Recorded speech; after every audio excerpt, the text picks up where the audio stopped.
Well, hello and welcome to the stream. Let's go ahead and see what we can get into. We're going to be doing a little bit of this Art Bell, and we're going to be doing a little bit of the Whitley Strieber.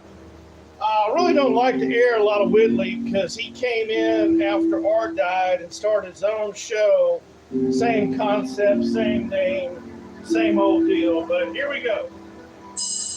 Attend those when I was in Anchorage. Because of no snow, as everything begins to warm up, there are consequences. It's like so many dominoes going down, and as I told Brendan in the first hour, in fact, we're the last domino, the human race is the last domino, and you can sort of look right now, we haven't fallen, but you can look over the top of the next domino, and you can see the pile beginning to go down in front of you. We'll be right back. I'm not sure I'm never going to be able to listen to that again without thinking of what the lady said, the garbage can is fucking. That's funny. We'll find something else eventually. Whitley Strieber is a friend of many, many, many years. He's a host of Dreamland. He is a prolific author. He has written many things. Probably most famous for Communion, I suppose. Do you think that's true, Whitley? Yeah, I would think so. Communion, a few others before that. War Day was pretty famous. The Hunger.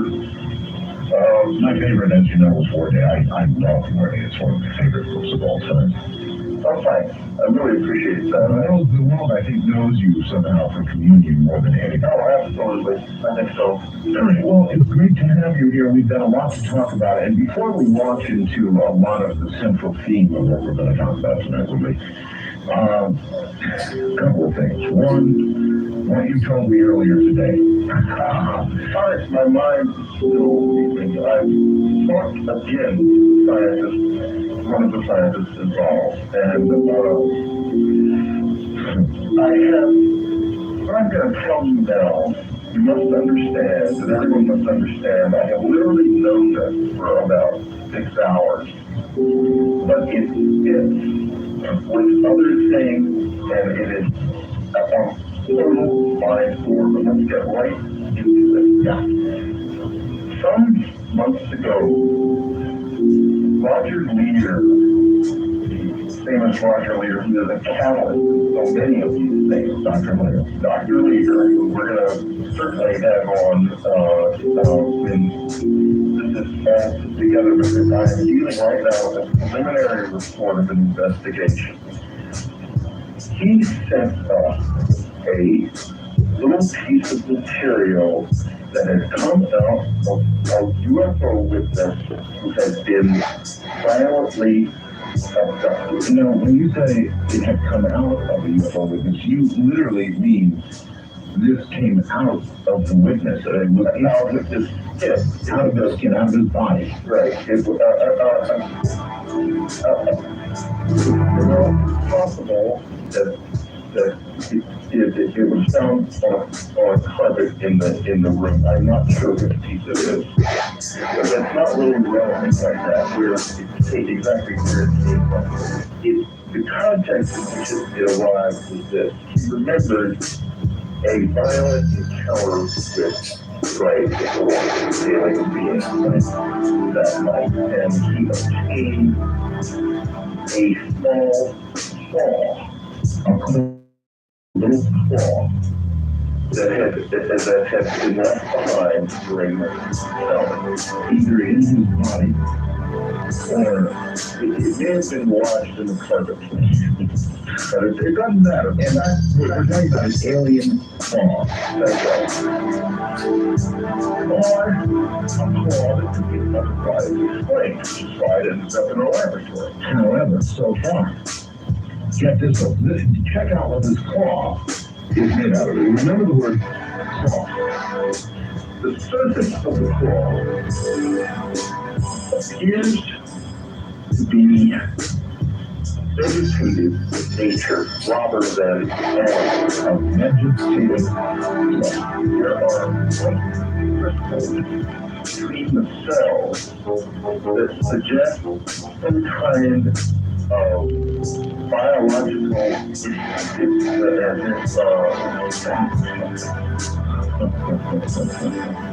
There are some possibilities that are not terribly likely.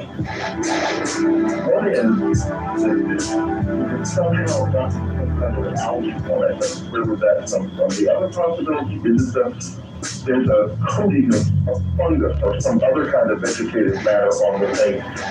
But the white material appears to be shooting out of it. So that what we're going to do is scan an electron microscopy on it next to see what's inside there. But right now, we have got a very, very unusual piece of material. Sounds like something right out of a horror movie, and I can't remember the name of it, but there was a horror movie in which the creature was a damn vegetable. Now, I remember what it was, but I get into this a little bit because there's some profound weirdness here and some strange steps. Quite a few years ago, my uncle, Colonel Edward Strieber, a wonderful guy, Air Force officer all his life, whole career, English career, most of his work classified. After I wrote the music, he called me, said, I want you to come, I want you. I flew down from New York to San Antonio to do that.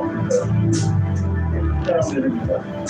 And he told me during the lunch that he had personally been involved with handling the debris from Roswell at Wright Field in 1947. He further told me that his commanding officer, General Art Exton, you had been involved in it longer and knew much more than he did.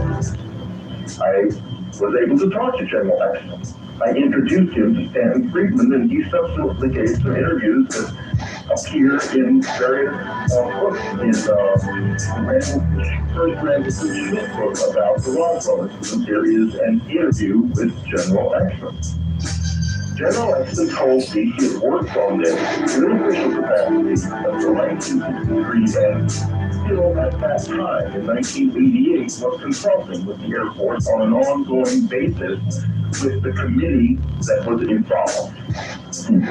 I used his descriptions of what happened and my uncle as the basis for my book, Majestic, my fiction book, because they offered me no documentation. However, one of the things that was mentioned was there was another officer who my uncle and General Exton both knew well. They would not give me his name. He was at Wright Field, who had examined the biological material. And he had said to them it was vegetative matter, that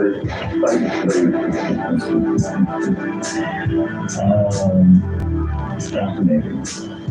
And so we may well have a cloth made of, to some degree, vegetative matter, not the human cloth. Certainly not human. It could be no human cloth. So what I was saying, not yet. Or so we got another thing dictionary yet. We got the way the weather's going and the changes are going right now. Cloth could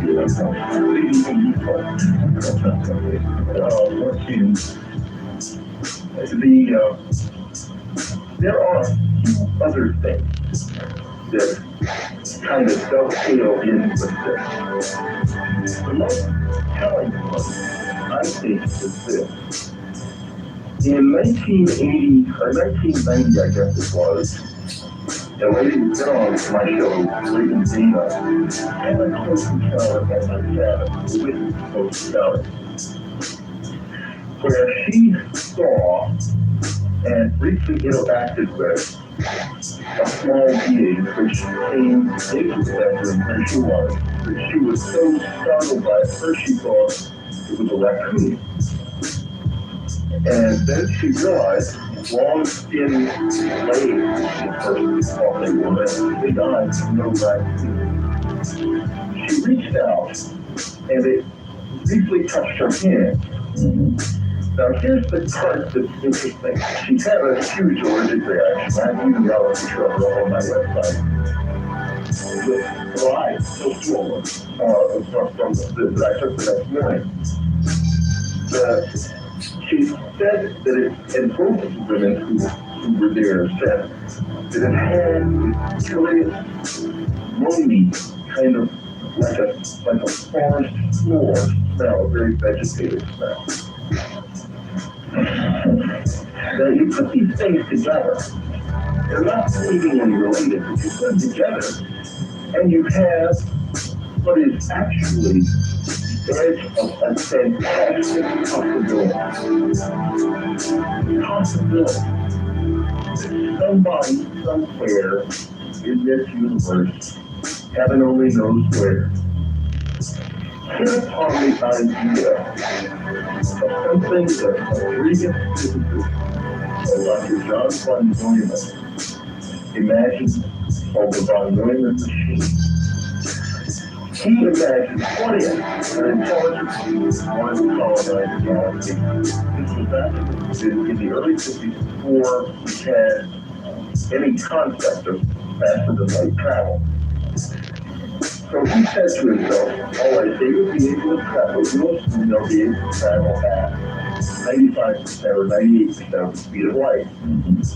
What they could do, traveling at this speed, would be to build a machine that would replicate their species. And it would travel throughout the galaxy, looking for places where species could replicate. Now, because we assume that intelligent life is so there, and they will assume it too, according to their observation of the universe and the theories, they would not have made a provision for encountering intelligent life on another planet, even if the odds are changed.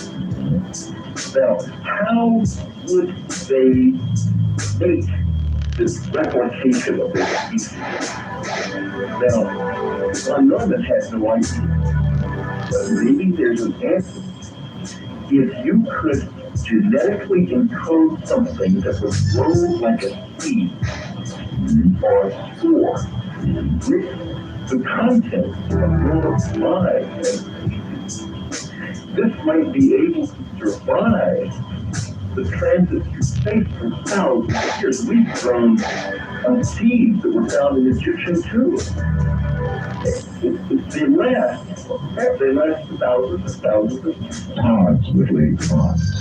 It's horrifying and bizarre, but it also may account for why it is that there's this thing in the whole thing.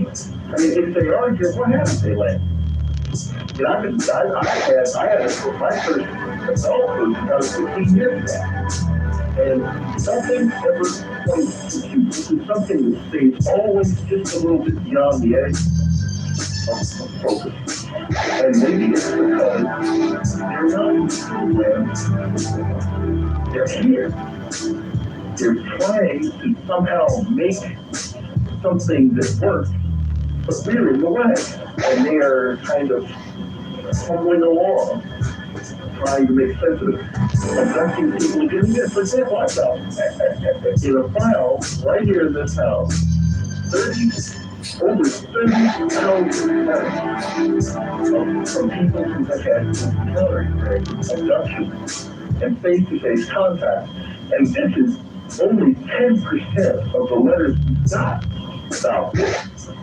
And this is the most articulate and complex 10%. Now, go into another planet. How long would it take us to get to the point where we had enough understanding of the genetic structure of the beings there, of their cultures, of their science, of all of their intellectual capacities? It would take 50 years and probably billions of abductions. No, it certainly would. So then, what are abductions the product of? Are they the product of some sort of seeding that has occurred? Is that maybe what we're looking at here? Is that What I think is something is broken. I think whatever came here or is here, at least as far as this particular type of being is concerned, doesn't work. And that's why they just go on and on trying to make this work, and so far no success. Well, it is pretty weird. This claw thing, this vegetative claw thing is pretty weird. If I end up planting vegetables, I'm not going to be a happy camper at all. Well, I don't know, become a vegan. That'll work. I love hamburgers. I'm worried enough about gnats now on the way. That could be the end of my hamburgers. Then what? My beef. I love beef. I love beef. So I do too, and they don't remind me not to tell you, but we heard on the radio on Freeland the other night, we had a guy on talking about that college. Since I've reminded myself not to tell it, I'll tell you now. The food chain, back in the box disaster, remember, they have gone the last mile to make certain, they virtually all of them have, that their meat is clean. The result is packing plants which still produce a lot of beef in what the McDonald's and Wendy's of the world, now standard conditions, guess where it's ending up? Food store, your food store. I knew this might be something that I really didn't want to hear. Yeah, right. I didn't want to hear it. I heard it either. And after the show, she said, I got it. And we decided to leave it anyway, because if you think it carefully, in general, you're okay. And the fact of the matter is, that cow, maybe it'll come to the United States, but that's an effort to prevent that. Maybe it's comfortable with it. Well, I had a very worrisome fax from after the rain day, which I read, I think it was last night, it came in last night. And I'm doing all kinds of water movements that I don't like. So we've got danger to beef on the one hand and possible vegetative invaders on the other hand. Great. Anyway, this claw, it is pretty much a claw, for sure. It's a claw, yeah. This claw is being tested right now, folks. Right. And I presume that we'll get more results as time goes on. Oh, yeah. As soon as we get more results, we'll have to talk about which is going to have the new address as of today. It's now unknowncountry.com. Unknowncountry.com. You say you changed it altogether? Yeah, well, if you use Liberty's World or Twitter.com, you still get, You get redirected. you get redirects, but it's basically called unknowncountry.com, and it is very much a news-oriented website, and very happy. So I'm very happy with it. The webmaster, Rich Steiner, of course, that has done a great job. Good.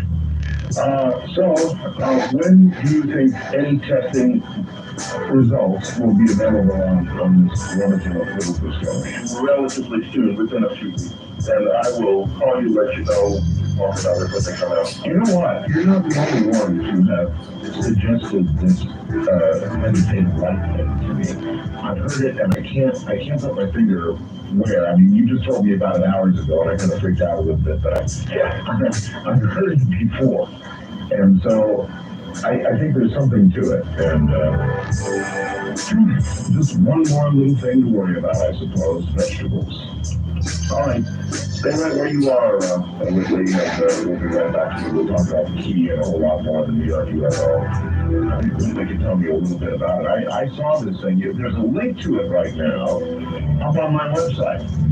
Under the tonight's guest thing where you see Whitley's name, look there, you'll see a link to this thing where I hope you can see this New York UFO. It comes out from behind the building. It's the most remarkable shot, one of the most remarkable pieces of footage that I've ever seen in my whole life. And then it takes off like a bat out of hell. How this could have been missed in New York, I have no idea. From the high desert, I'm Mark Bell. This is Coast to Coast AM.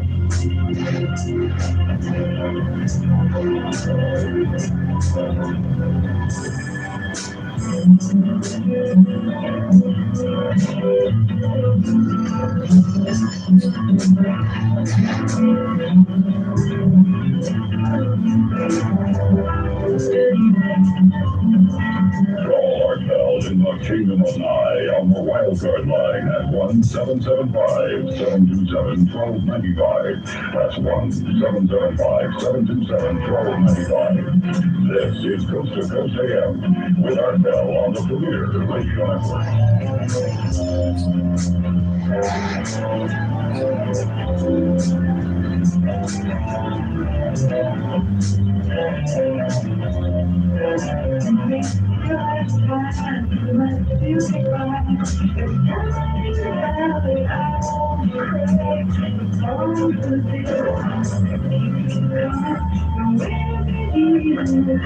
Well, good morning. Whitley Strieber is here this morning, and we're talking about actually all kinds of things. But can you imagine they've discovered a vegetative claw? A claw possibly made of vegetative material. That's just what we need here. And I was talking about it, and my attitude about vegetables has always been very poor, and therefore I'm going to be one of the first to go. I'm referencing some film material. There was the attack of the killer tomatoes, of course. The original thing, James Arnett, you know that? Big carrot. Day of the Tribute Body Snatchers. And now we've got a vegetative claw. Great, just great.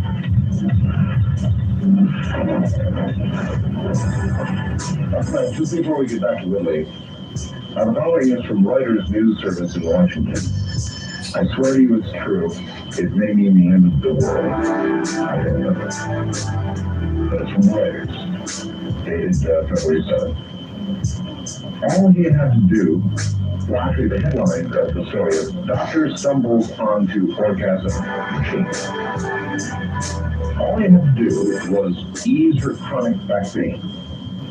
When Dr. Stuart Malloy placed an electrode into one patient's back, she groaned, not in pain, but in delight. And this is a direct quote. She said, quote, "You're going to have to teach my husband how to do that." Why? And anesthesiologist and pain specialist in Winston-Salem, North Carolina, said in a telephone interview, one apparently stumbled onto an unexpected side effect of the pain device he was using, an ability to cause orgasm, virtually a push of a button. Now, this presents several possibilities in life. Some of them pretty ugly to consider, some of them perhaps pleasant to consider. All you would need is a portable device implanted in your wife, so that at an appropriate moment when she predicts what you're talking about time of day, by remote control, well, I think you get the picture. Instant change of attitude. Whitley, welcome back. Hi, Art. I don't know if that's a real good segue, but it's a segue. It works. I'm here. The possibilities of it. Yes, indeed. All right. I spoke last night with our leadership council, and we talked briefly about the changing weather. I had that show, the great show. I know, and I warned you ahead of time about the NBC piece I was doing, the Today Show piece. You and I co-authored the Coming Global Superstar. Yeah. You knew ahead of time that I was going to try to get in this big zinger at the end. That's why I've given you a pretty hard way to go, as I said out there a year ago. And so I stumbled upon this U.S. News and World Report. Mainstream, very mainstream, of course, with the front cover that says scary weather, scientists issue startling forecasting things and climate change. And I said I was going to try to hold it up. And we planned for that to occur with the question, but somehow the interview was ending and they hadn't asked the question. And she said, well, the final question is, you dealt with this topic. I said, yes, that's true. And I've dealt with the weather. And by the way, a year ago, we appeared and, we were given a pretty hard way to go. I wanted to show you this U.S. News order, but I held it up to the camera and I got back in just in the final seconds of the interview. Somebody in the studio was, in New York, was apparently humored by that. You could hear a big laugh. And yes, Did you?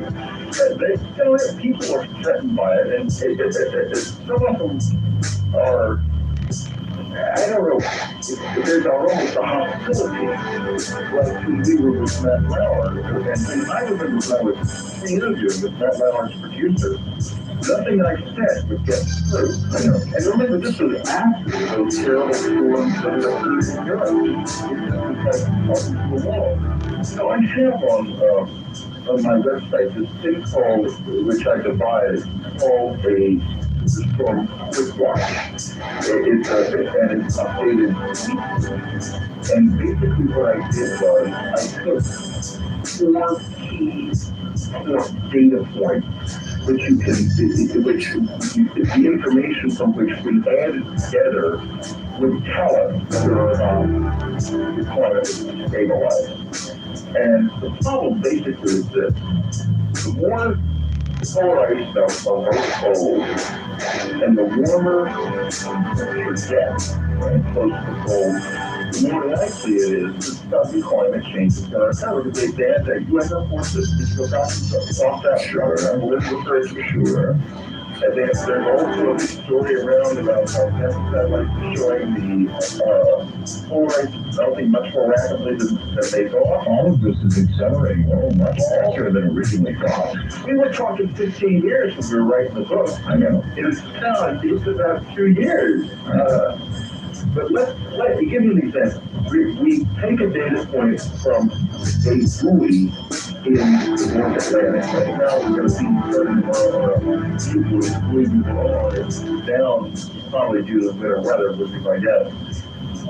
So the new buoy will be up tomorrow. Then we take. See, that's the way our book starts out, you know. Right, buoy down. Buoy down. Then we take the temperature in Barrow, Alaska, which is very far right away. It's 18 degrees right now, very, very, very high. Unusual. Then we examine the polar ice cap status, which right now is normal, and then the Gulf Stream flows, which is also normal at the moment. So we have those data points, and at any given time, if the sea temperature begins to rise dramatically on northern regions, the air temperature in Alaska begins to rise dramatically. The polar ice cap is getting significantly much smaller than it should be for the season, but it last summer very much. And the Gulf Stream flow speed starts to slow down. Then a bulletin goes out to everyone I can get to, however I can get to them, that we may be looking at very unstable weather big times. And I'm working on unstable.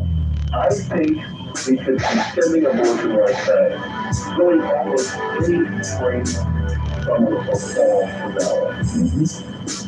I agree with you. We should let the audience know that, and I don't know how much you're allowed to say about it, but Current Local Superstorm is going to be a movie.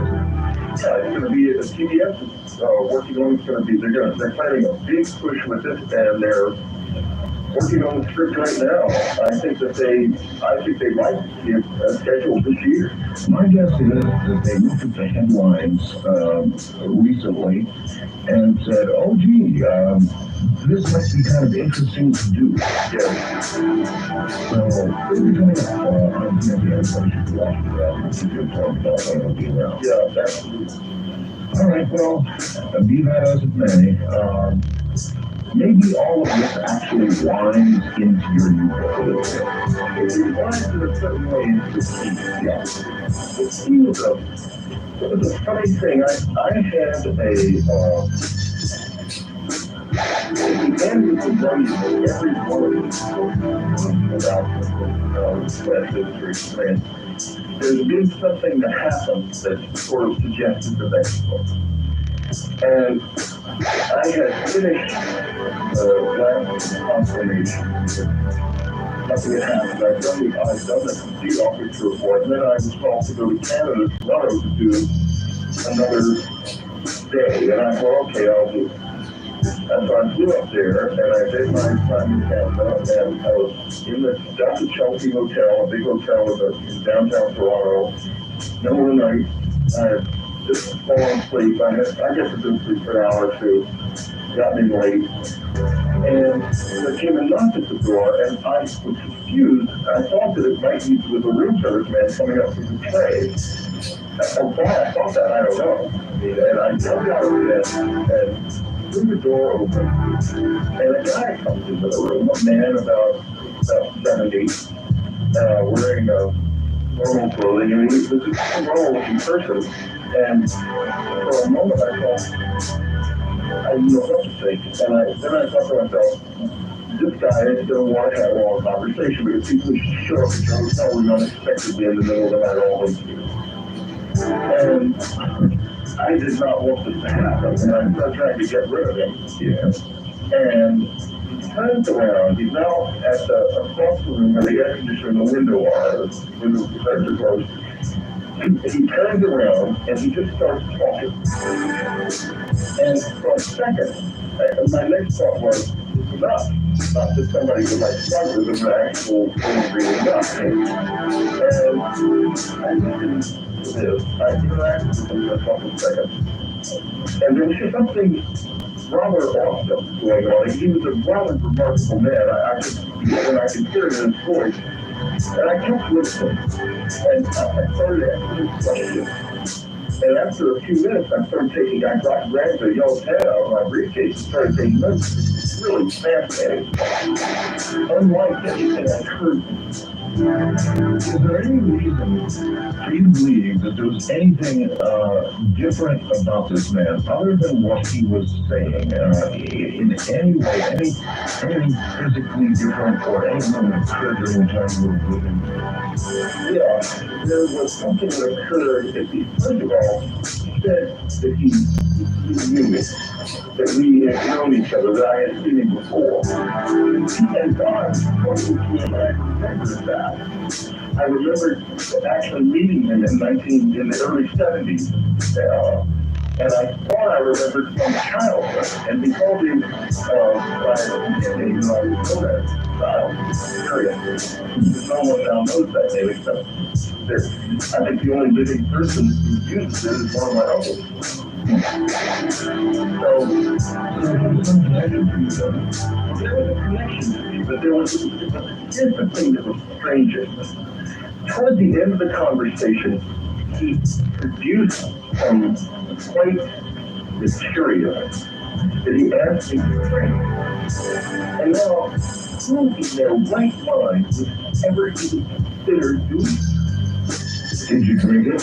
I thought it was perfectly fine, and I did. It seemed like the right thing to do. And somebody, a stranger who's weird at that, hands you some white stuff and says, here, drink this. And well, he didn't hand it to me exactly. He got a glass. He went into John, and I thought he was John, and he comes out with his glass. I looked at him and he said, at first I said, of course I'm not going to do this. That was just ridiculous. But then I remember doing it before sometime in my life, and I'm glad I did it. I guess in the interest of it didn't seem innocuous enough that I was afterwards, Woodley. And what did it taste like? I had absolutely no memory whatsoever. It was probably right after that. And right now, of course, that was what it was. Brother. Yeah. Woodley, somebody else. Only Woodley would do this. Only with that. That's what my mother said. Did you drink it? So I called her the next morning, and I said that this happened. I told her the whole story, and I said to her, never let me decide this did not happen. It just happened. I've got the notes. I've got them right here. And he told you many things, but I would like to understand. He told you mankind is trapped, and he wanted to help you spring the trap. Now, what did he mean by trap? I think trapped here on the earth that we are not have capacity to expand into the solar system and beyond into large numbers. Well, that's for sure. Sending 6 guys up to the International Space Station, I'm sorry, it doesn't count. We need to be able to send 50 million people into space to find new land. Yeah, I'm with you. I understand completely. We are, in that sense, certainly trapped. Hell, we haven't even been back to the moon. Which is another whole strange story. Yes. Why is it not about That's a reasonable definition of trapped, and you think that's what he meant? Yeah, that was what I think. Incidentally, they have an 800 number going for the sheet tonight, now. Oh, really? Yeah, which is 800-898-0284. And anyone who wants to call there and get it now. This is a really good book, folks, by the way. It really is a good book. Everybody I've talked to says, aside from myself, my own testimony, my friends are coming to me and saying, boy, is the key a good book. Well, thank you. So that's the truth. There's a very extraordinary mystery about the Chief too, which has just sort of appeared in my life the past few days, which I'd like to talk about in a couple of minutes, but I want to stay for just a little while longer on what I said. I think the most important thing, we talked a lot about things about ways of living what we've done, very profound stuff about that in it. Some of the most practical things he said had to do with the need basically to do two things. One is to increase the amount of intelligence we have available to us by creating intelligent machines. And two is to get an ability to overcome gravity, that if you don't, basically we use this place up. That's gonna happen. Oh, we're well on the way toward doing that. Well on the way. He said something that I find really intriguing, and some people will find annoying, that God wants companion substance. Now, someone wrote me an email about that saying, oh, thank you, you said I don't have to serve God. And I thought to myself, this guy needs to understand the English language itself, and someone who's always begging for favors. Yeah. Well, that's very interesting. The God wants companions. I talked to, I forget, it was some theoretical physicist in the past with me, who said that his concept of the Big Bang, his thoughts about the Big Bang, were that there was one, there was God, and there was only God in the beginning, and that God was a lonely God, and that in effect, he blew himself up, and that all that sprang from that is what we are now, and what the rest of everything we can see and beyond what we can see is, and that he did it out of loneliness. Now that doesn't mean God is no longer there, but he created all that is as companionship. That's interesting that he would say that. Yeah, it is interesting. I mean, I will tell you that on that night, I did feel at times very close to a conscious, aware God. It was awesome at times that I had this conversation with him. I was fascinated. I didn't understand. After it was over, the first thing I did the next morning was I rushed into the bathroom and I realized my extraordinary and the ease with which I had been manipulated and Drinking lights up? yeah, because I knew all these scientists by then, they're already working on the implants and stuff. So I thought I'll get some of it and look the rest was clear, clean. Meaning either it was a dream or he cleaned the glasses. Now, do you recall when he left? Do you remember him physically leaving the room? You do not. I do not. So in other words, you were out before he left.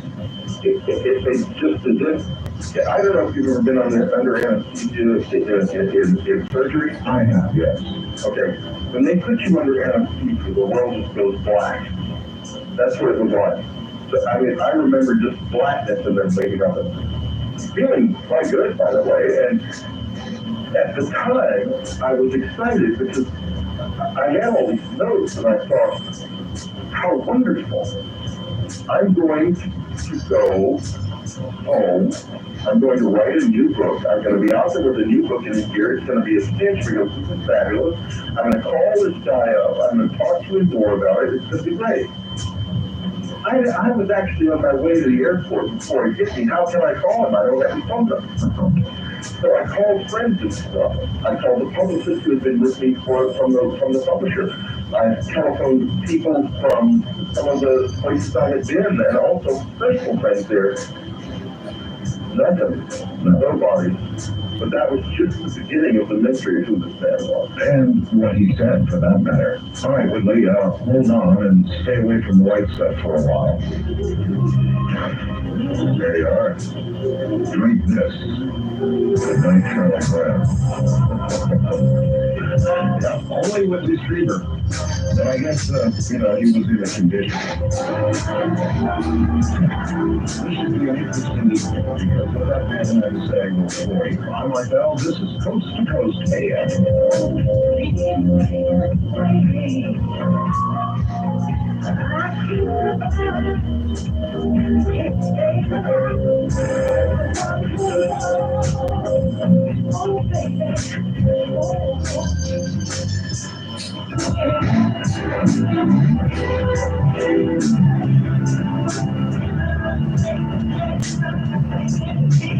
Want to take a ride? Call Art Bell. Welcome to the Rockies at 1-800-618-8255. The Rockies phone at 1-825-5023. Outside callers may reach out at 1-775-727-1222. The title card line is open at 1-775-727-1295. And to call in on the toll-free international line, call your AT&T operator and ask them dial 800-893-0903. This is Coast to Coast AM with Art Bell from the Kingdom of Nine. If the environment is a chain and there's a link already missing, can't you feel it? I can. It's all around me. It's just a thing I know instinctively somehow. I know it, so do you. Woodley Strieber is my guest, and we'll be right back with more about the key. And I want to take 1 second out and talk a little bit about a New York UFO that is absolutely astounding. I mean, you've got to see this. Now, if your computer has QuickTime on it, we're going to make it easy for you. So stay right there. There you go back in now the steps again. All right. Once again, here's Woodley Strieber. In all my years, Woodley, just before we get back to the key, we've got so much more to do on that. In all my years doing this program and looking at UFO photographs and UFO footage, I guess while I was gone since April, this occurred. That's all I can imagine. But somebody took me away the other day to this really good UFO footage, and I followed it, and I watched the footage. It was in New York, and it was shot from what appeared to be, I guess somebody's office building high up somewhere. Out the window, they just had to catch a light show. Was a UFO, a gigantic UFO, coming out from behind a building, I believe in New York. And then this thing took off like a bounce in a hill. I mean, it's how everybody in New York didn't see that thing. I don't know. It's the most remarkable footage I've ever seen. We've got a link to it right now. If people have QuickTime, then that's what you need. You go to program, tonight's guest info, release people, New York City UFO video is listed. Go and see if you can watch it. Really, what can you tell me about this? What do you know about it? Well, in this video first appears, it's pretty startling. It's one of the best UFO video I've ever seen. Yeah. One of the interesting things about it is first it's taken from inside a helicopter. It was one of the sightseeing helicopters. Because you might look like it was inside a building, and I might have had a different link, and it might have been 2 camera shots of the same thing. But anyway. Well, I think not. I think it must. The only one I know, maybe, but the only one I've ever seen is a shot of the World Trade Center You see the objects go between the two buildings of the World Trade Center. There's a lady there with a camera. She's moving around rather excitedly, trying to get a picture of it. The object then kind of peeks out from behind the edge of one of the two buildings. She starts to take a picture. The video camera, which is mostly focusing on her, now sees the object, focuses on the object, whereupon what you think is got to be the Goodyear plant darts away at incredible speed. The camera jerks, and you see another shot of it shooting off into the sky, it going up at a very sharp angle, leaving a slow trail. It is remarkable. It's just remarkable. Like I say, so There is sound associated with this video. that's right. That's right. I'm not sure if that's like that we're pointing people to has it or not, but you can hear this thing taking off. Yeah. It's startling. It's just one of the best pieces I've ever seen, and I'll leave it at that.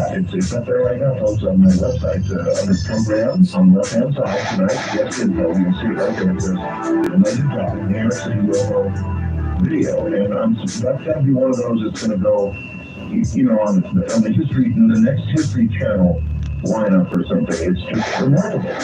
You know what's interesting about it is that many years ago, a man who was with NASA, Dr. Paul Hill, he was the chief engineer at NASA. He was responsible for that Avro flying platform where you see it every once in a while on the Discovery Channel, you'll see clips of these old videos of the old films of someone standing on a little platform that's sort of floating above ground using a fan engine.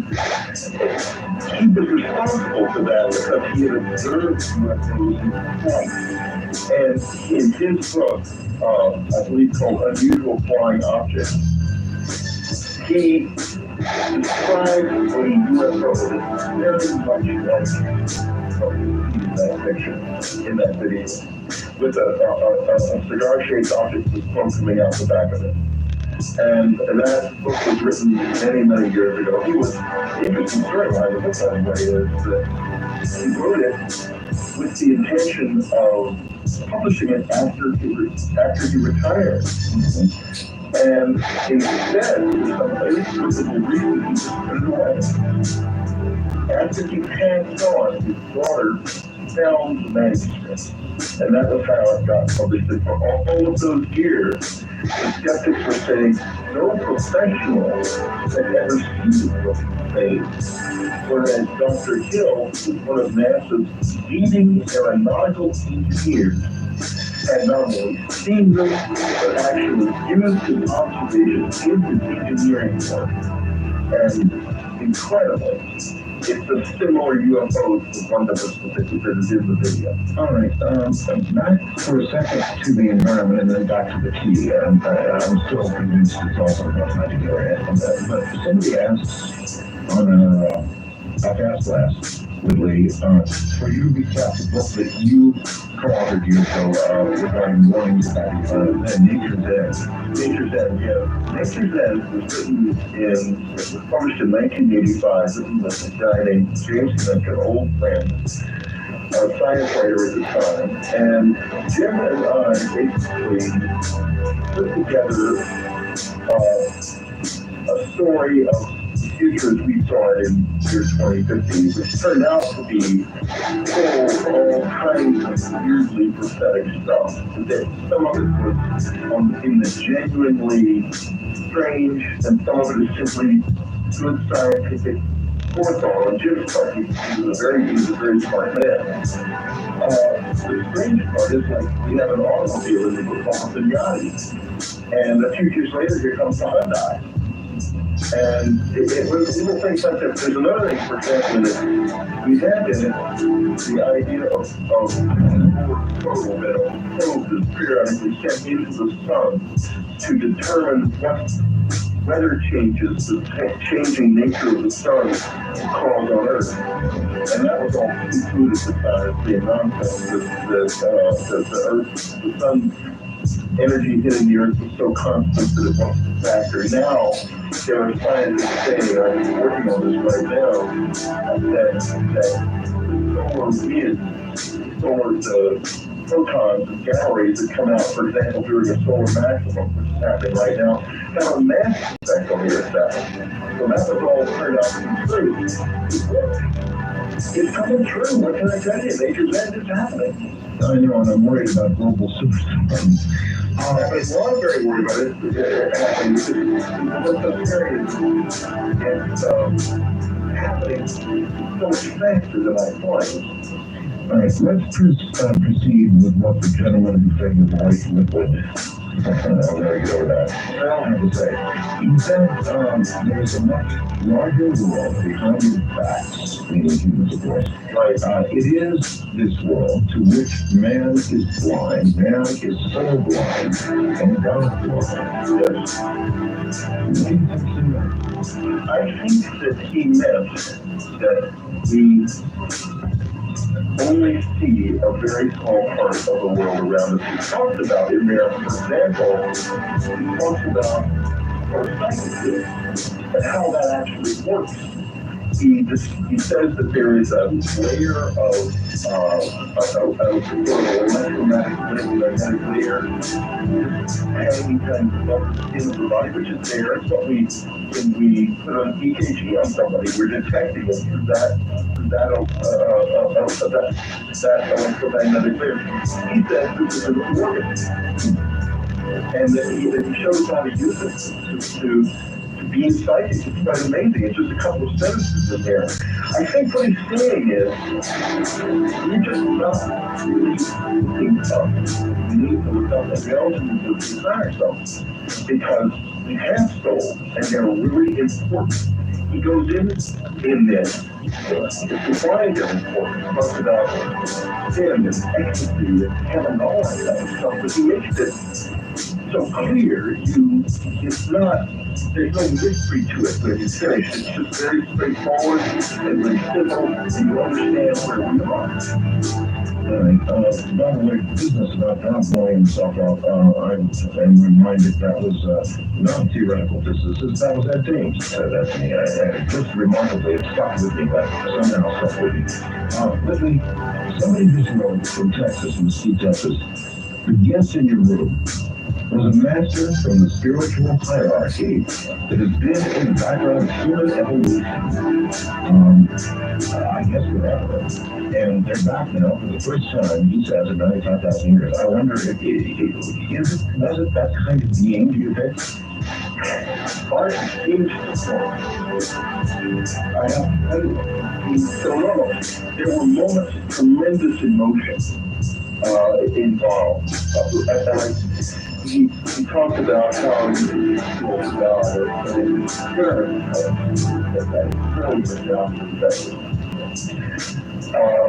and there's an awful lot here. I mean, whatever that man was, he had a lot. He said the veil between the world and the fall, the undiscovered treasure should become a backyard. Now, the veil between the world and fall, I would take that to mean the veil between life and death. You can become in contact with death, and again, very straightforward about how to do it. I even found some scientific research that I talk about later in the book, where they had gone into places that were haunted with magnetic field detectors and various other instruments, and had found that there were magnetic fields in these areas, and also by the cold spot areas where the temperature was dropped much lower than in the surrounding area. And he says that we can come in. He talks about how you can come into contact with it. Like with reality, with the dead are in effect all around you. I spoke earlier today with a doctor that I went on, Dr. Marlon Morris. I don't know if you know that name or not. Yeah, I do. But I'm not completely exactly who he is. He's just written a book on near-death experiences and doctors like this doctor know about NDEs. He's documented children. He's got tapes. He's got all kinds of things. And he said this mainstream doctor said to me earlier today, we're going to be able to talk to the dead. Well, That would dovetail with what this man said to me. Incidentally, the book is not available in stores. I need to make sure people understand that you cannot buy it in stores. It is available in two ways. Over my website, unknowncountry.com, or by calling 1-800-898-0284. It's 1995 plus $4 shipping. Why is it in bookstores?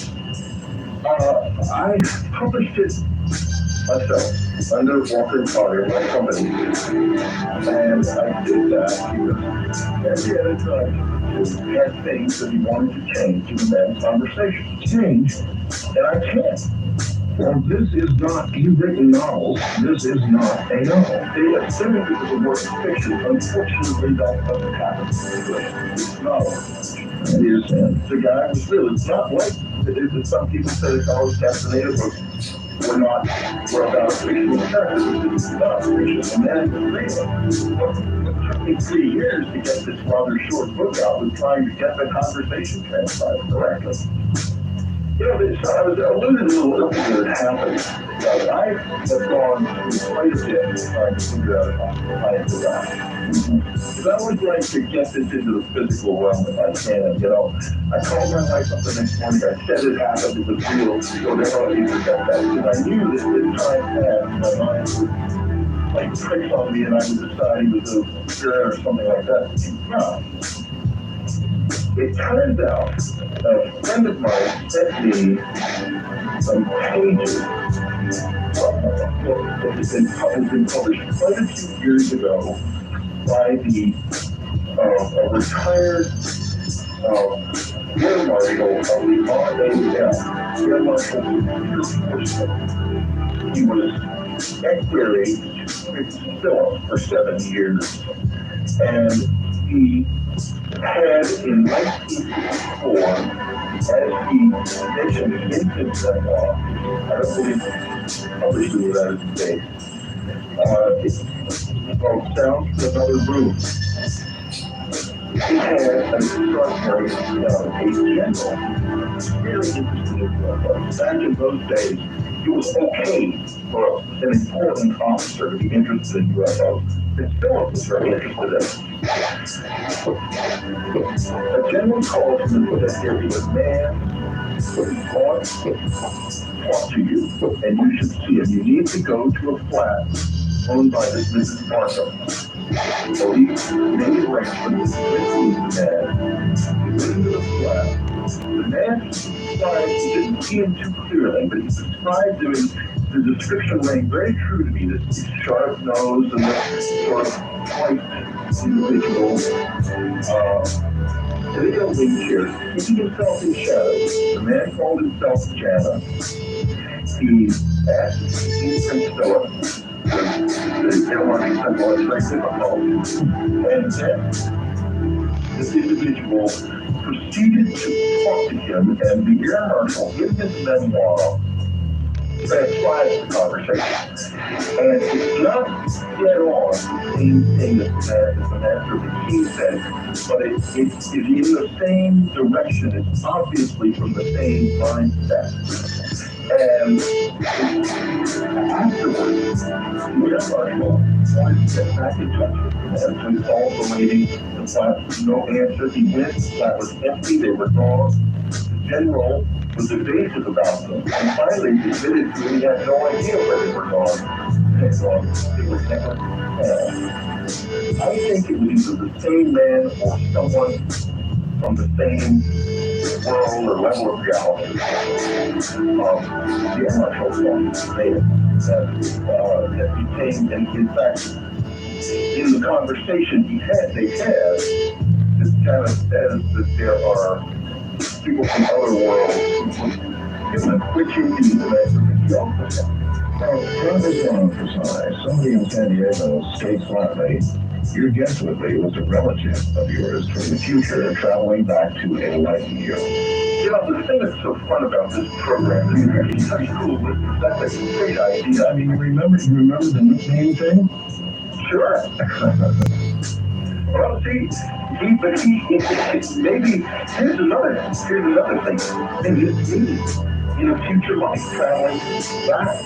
Maybe we are self-created. Maybe in the future we come back and create or change or alter ourselves in some way. I could never put it down on what it was. He described himself as Michael, and he speaks about radiant beings throughout the whole conversation. It's all about how to become a radiant being. Listen to this. This is from the book of Daniel. Eventually he calls himself Michael, and he speaks about being radiant being. And the book says, and at that time shall Michael stand up, the great prince, which standeth for the children of thy people, and there shall be a time of trouble such as never seen since there was a nation even to that same time. And at that time thy people shall be delivered every one that shall be written in the book. And they that be wise shall shine as the brightness of the firmament, and they that turn many to righteousness forever and ever. And he talks in here throughout here about becoming radiant, about shining with the light of God. And I think darn man was prophesied. He could have been prophesied. In Daniel 5, He could have been. He also said there is no supernatural. There's only the natural world, and you have access to all of it. Souls are part of nature. On that note, we'll pick up on that when we get backstage right there. No ordinary visitor.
And you have access to all of it. Souls are part of nature. There's a little bit of thought.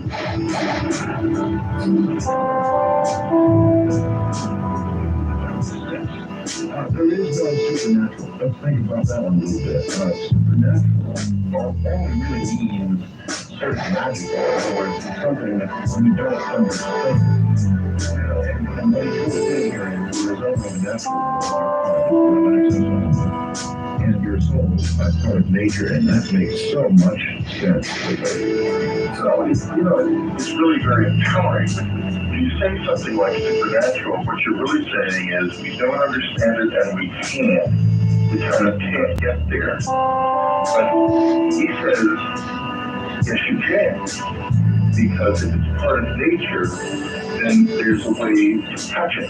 There's a way to learn about it. There's a way to feel it.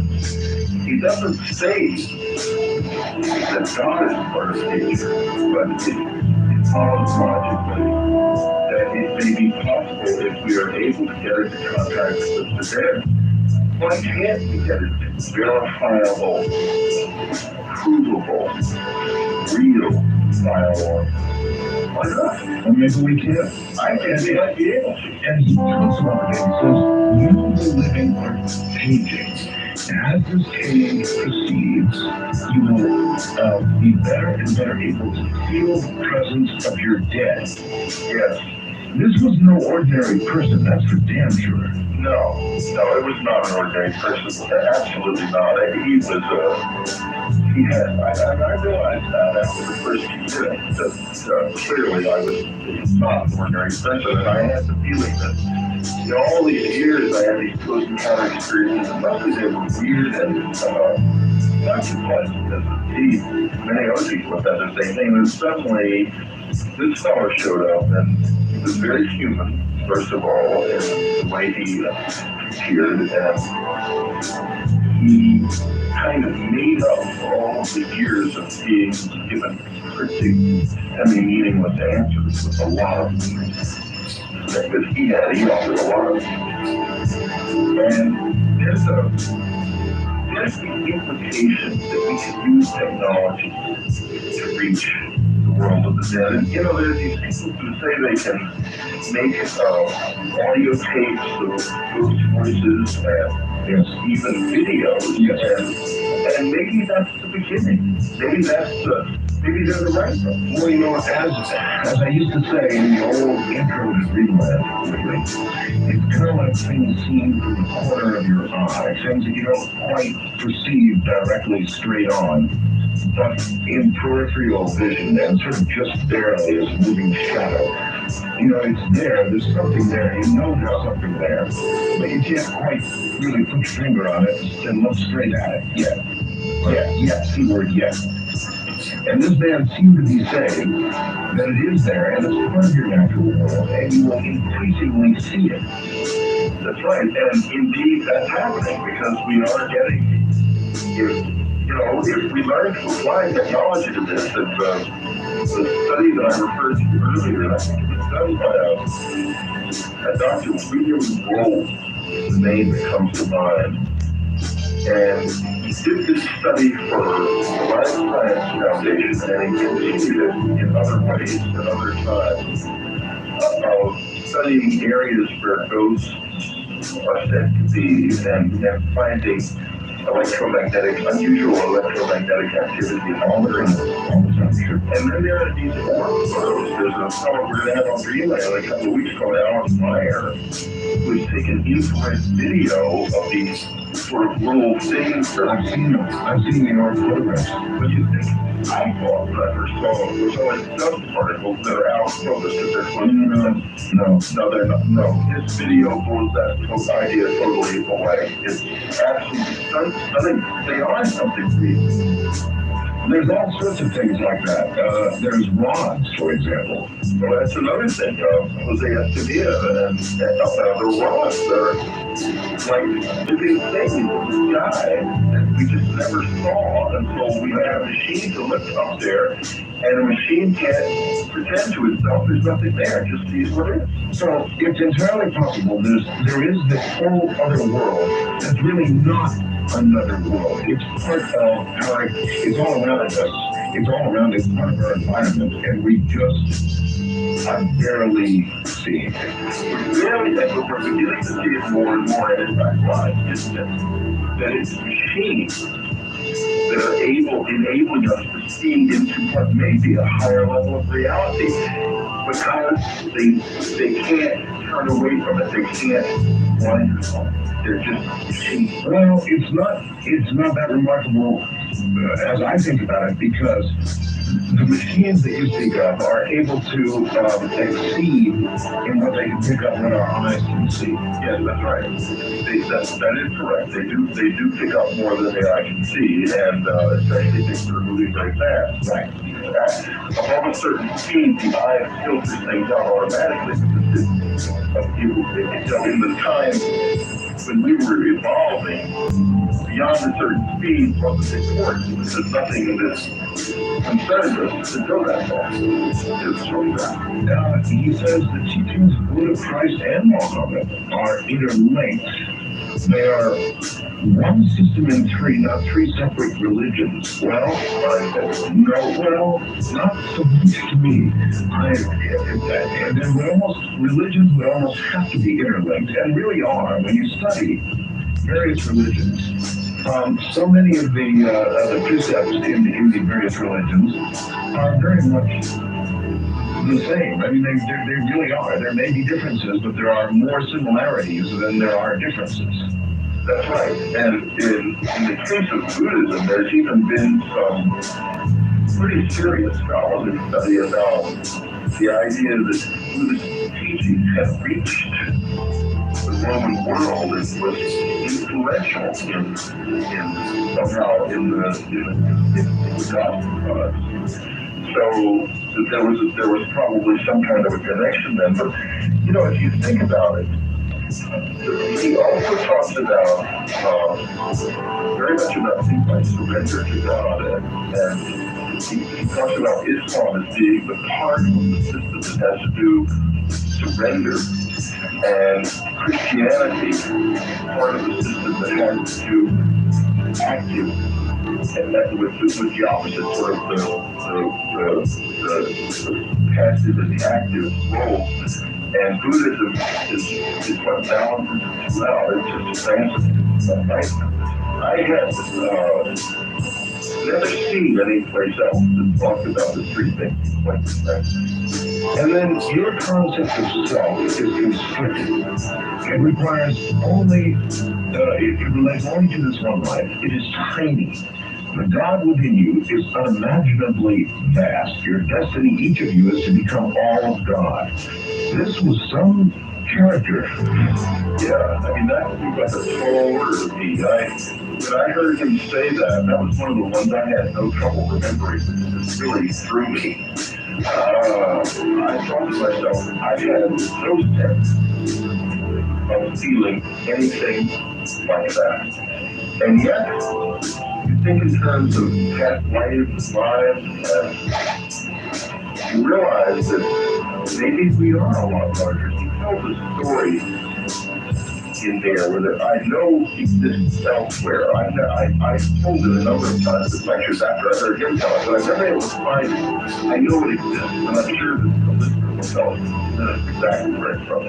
It's a Hindu story. It's not a myth, but it's just a story where God became interested in how a pig could be happy and eager a pig, and enjoyed this so much that he wouldn't come out.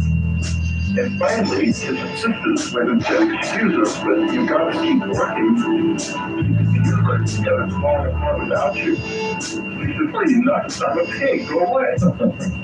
And so finally they killed the pig, and he came out and he said, "Excuse me, I'm sorry, I got a little preoccupied with that work." And in a way, it's an analogy what we are, because we're like focused down in this little corner where we live and not really looking at the bigger picture.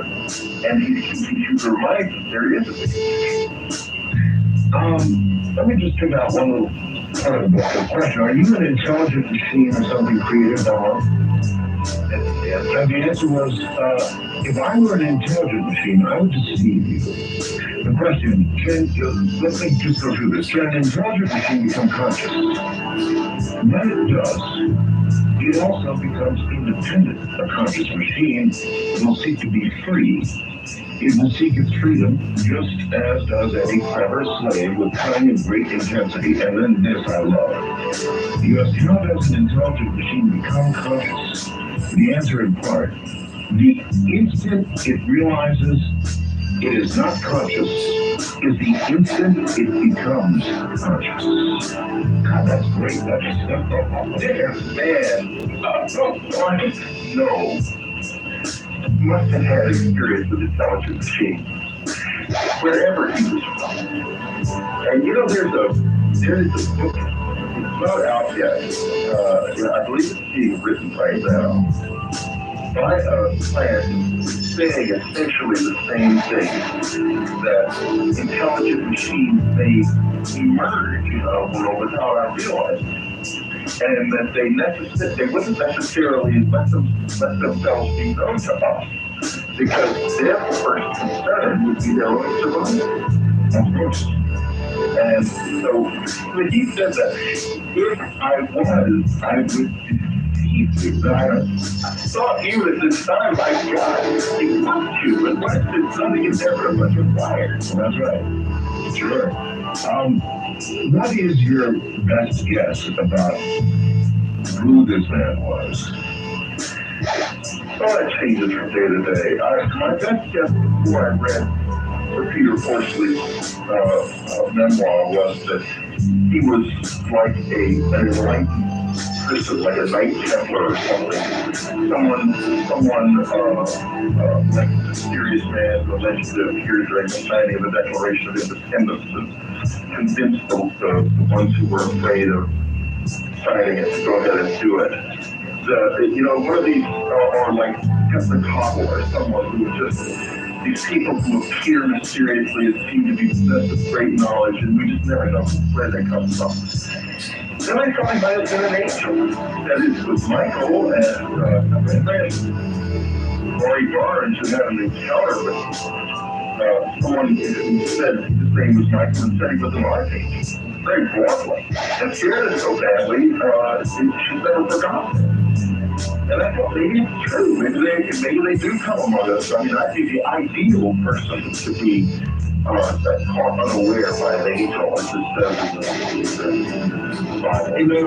Whitley, anybody who'd say, take a glass of ice up and just drink it, if they were told to, they'd also be a good candidate for the angel's competitors.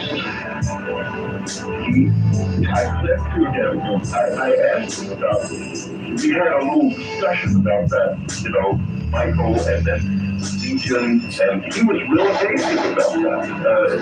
He left me kind of guessing, and it was an incredibly clever thing done in a level, some kind of demonic level. I honestly don't know, Art, but I don't think so, because there's a deep goodness in these words that I just feel comes shining through, frankly. Well, there is, but there would be that sort of tomfoolery if it were the other side, too.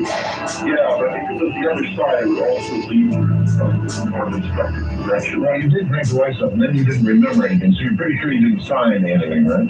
Art, don't see that. I put that in your head, huh? No. We'll make a deal here. You'll drink this, you'll sign this, and you'll have a very successful film. Well, I don't think so. I don't either, Here's the thing. I placed myself about this as I spent 6 months. How many do you have? To work on it because I was afraid that might be what it was. Before the book, before you wrote the book, or when, as you were considering writing the book, or even as you were writing it, did you think about what someone's reaction to it would be like? Not really. I was too concentrated on getting. My main problem was this. Every time I sat down to try to get the conversation down on paper, the notes weren't enough. After a little while, I would begin to feel like I was making it up, and I would stop. And sometimes I would take, I took sometimes for just a couple of few sentences for that reason. Because I don't want to make it up. I don't want to do that. I'm not just to be real. You sound as though, at times, you're not sure. Really, you're not sure. Even though you called your wife and said, make me remember that I said this was real, that this happened. Are there sometimes, it kind of sounds like it in between some of your words. Not sure. When you have ultra high level streams of experiences, which I've had a lot of experiences where this guy has showed up in my life, they don't seem real after a while. They just absolutely don't, because there are no references to ordinary life for them. Now, he was physical enough to where there is, and the note says there is no doubt in my mind that he was actually there in that room.